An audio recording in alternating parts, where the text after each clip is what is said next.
सुबह की बात है। रिया को बाहर से कुछ सामान लाना था, इसलिए वह घर से बाहर निकली। रिया बाजार जा ही रही थी कि रास्ते में याद आया कि ऋषि भाई मौसी के बेटे का घर है, उनके घर भी हो लूँ, बस विचार आया और रिया पहुंच गई उनके घर। रिया ने बेल बजाई। ऋषि की पत्नी निशा ने दरवाज़ा खोला और रिया को देखकर बहुत खुश हुई। रिया ने मिठाई का डिब्बा उनको दिया और उनके गेस्ट रूम में जा बैठी। जिस वक्त रिया घर में बैठी ही थी, उसी समय मेड घर की सफाई कर रही थी। रिया ड्राइंग रूम में बैठी थी। ऋषि भाई फ़ोन पर किसी से बात कर रहे थे। निशा किचन में चाय बना रही थी। तभी रिया की नज़र सामने वाले कमरे तक गई, जहां मेड फर्श पर पोछा लगा रही थी। अचानक रिया के कानों तक आवाज़ आई, बुढ़िया, अभी फर्श पर पोछा लगा है, नीचे पाँव मत उतारना। मैं बार बार यही नहीं करती रहूँगी।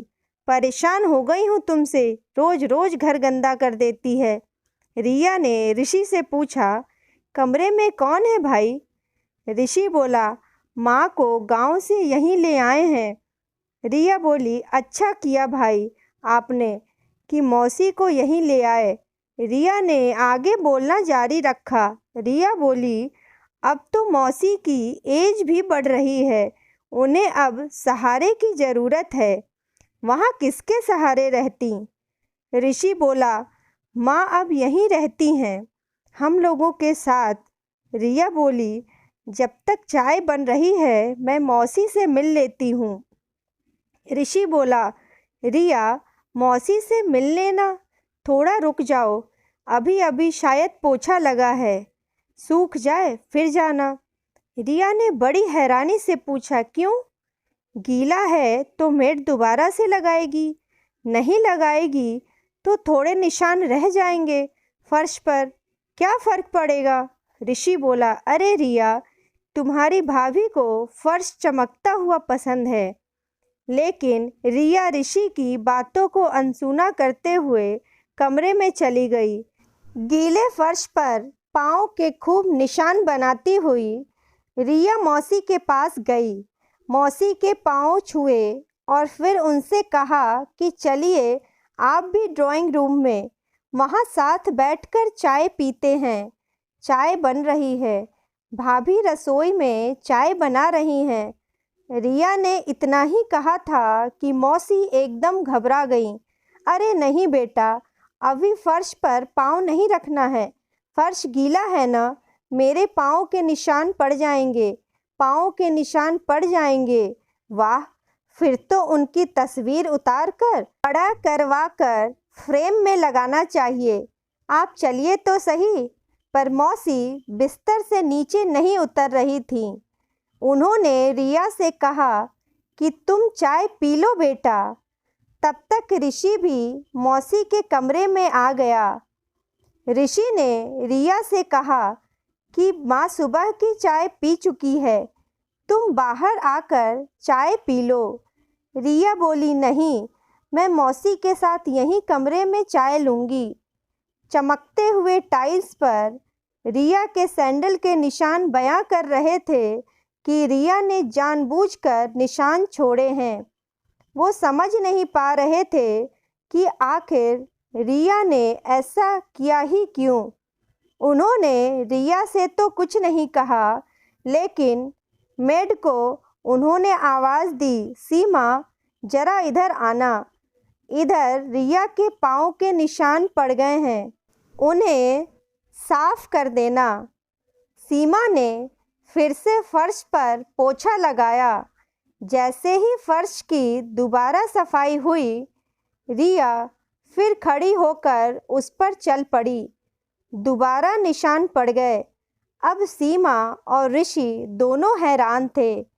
तब तक निशा भाभी भी कमरे में आ चुकी थीं।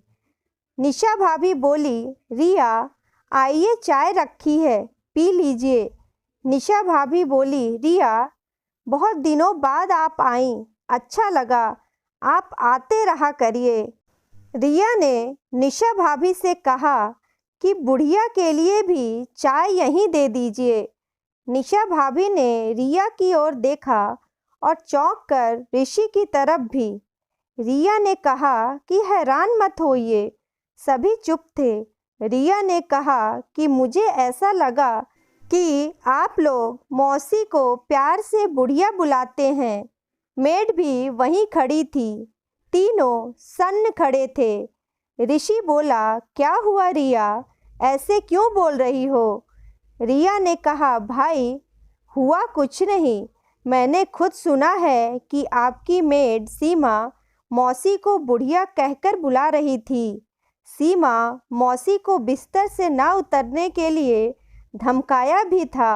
यकीनन काम वाली ने मौसी को बुढ़िया पहली बार नहीं कहा होगा, बल्कि वह कह भी नहीं सकती उन्हें बुढ़िया। उसने सुना होगा बेटे के मुंह से, बहू के मुंह से। बिना सुने वो नहीं कह सकती। किसी भी मेड की इतनी हिम्मत नहीं हो सकती कि वह घर के बड़ों के साथ ऐसा व्यवहार करे।